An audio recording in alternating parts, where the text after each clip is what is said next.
یقین دعاؤں کو تہجد تک لے آتا ہے جنہیں اس معجزے کی صورت میں پورا کرنا ہوتا ہے۔ تہجد کا صرف ایک سجدہ تمہارے نصیب کو بدل سکتا ہے، تمہارے نصیب کو موڑ سکتا ہے۔ تہجد میں بہایا ہوا صرف ایک آنسو اللہ کو تم سے راضی کر سکتا ہے۔ جو دعاؤں سے نہیں ہوا، جو آنسوؤں سے نہیں ہوا، وہ تمہارا ایک تہجد کے سجدے سے ہو سکتا ہے۔ جو فرض نمازوں سے نہیں ہوا، وہ تہجد کا ایک سجدے سے ہونا ممکن ہے۔ توفیق تہجد ہی ایک اشارہ ہے، تمہارا مانگا ہوا اب بھی قبول ہو سکتا ہے۔ تمہارا وقت تہجد میں اٹھ جانا بے وجہ کیسے ہو سکتا ہے؟ اللہ تمہیں خود چاہتا ہے کہ تم اس تک آؤ، اسی لیے تمہارا وقت تہجد پہ اچانک سے اٹھ جانا یہ اشارہ ہے کہ اللہ چاہتا ہے کہ تم تہجد کے سجدہ ایک بار کر کے تو دیکھو۔ جو دروازہ ایک بار بند ہو چکا ہے وہ تہجد سے کھل سکتا ہے دوبارہ۔ ڈرو نہیں، اس تہجد کے اندھیرے میں ہی تمہارے لیے ہی کوئی روشنی کا اجالا، کوئی روشنی کا دروازہ کھلا ہو سکتا ہے۔ تم تو لاڈلے ہو اس کے، وہ اپنے لاڈلے کی ایک کن پر بھی راضی ہو سکتا ہے۔ دونوں جہانوں میں ایسا کچھ بھی نہیں جو تہجد سے نہیں مل سکتا۔ جو تہجد قضا نہیں کرتے، اللہ بھی پھر ان کی محبت کو اپنے پاس امانت سنبھال لیتا ہے، صرف ان کے لیے جو اللہ کی محبت کو سب سے اول رکھتے ہیں۔ اللہ بھی پھر ان کی محبت کو قضا نہیں ہونے دیتا۔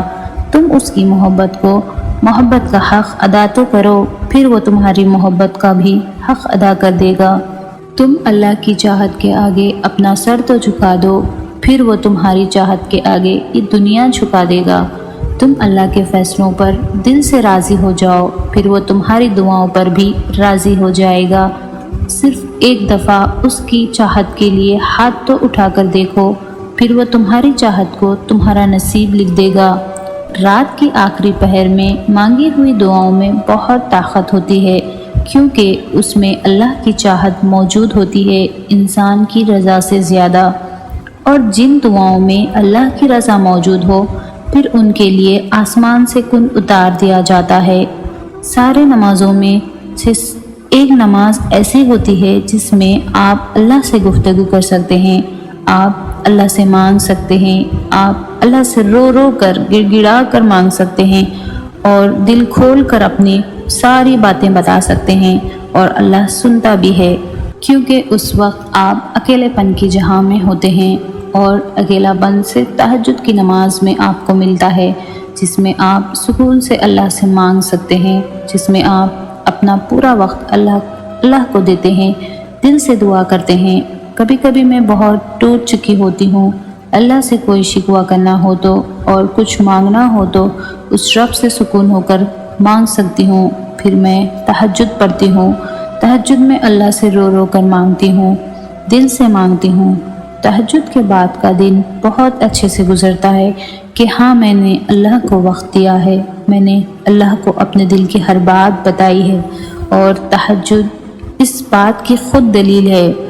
اور اللہ کی بے شمار رحمتوں میں سے ایک رحمت تہجد بھی ہے کہ اس نے ہمارے دکھ سننے کے لیے پوری دنیا سلا دی ہے۔ ایسا کچھ بھی نہیں جو کسی کو تہجد سے ملا ہی نہیں۔ تہجد میں کی ہوئی دعا اللہ کبھی رد نہیں کرتا، وہ تو تمہاری سب دعاؤں کو سنتا ہے، وہ تمہارے اس وقت سب سے قریب ہوتا ہے، صرف تمہیں سنتا ہے۔ اللہ کہتا ہے، مانگو مجھ سے، مجھے تمہارا مانگنا اچھا لگتا ہے۔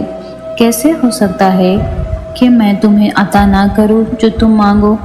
اللہ تو وہ بھی سنتا ہے جو تم کسی سے کہتے نہیں ہو۔ کیا ایسا کچھ ہے جو اللہ کے کن سے ہو سکتا نہیں؟ ایسا دونوں جہانوں میں کچھ بھی نہیں جو اللہ کے نظر سے دور ہو۔ اللہ تو ہر ایک چیٹی کے دل کی بات بھی سمجھ سکتا ہے، وہ تو سب جانتا ہے، وہ تو چاند تاروں کی خاموشی بھی جانتا ہے، وہ تو ہر امید تمہاری پوری کرے گا۔ اگر آپ کو ہماری ویڈیو پسند آتی ہے تو ہمارے چینل کو سبسکرائب کر لیں اور ساتھ ہی ساتھ بیل آئیکن کو پریس کر لیں تاکہ آنے والی اسی طرح کی اچھی ویڈیوز آپ تک پہنچ سکے۔ Thanks for watching.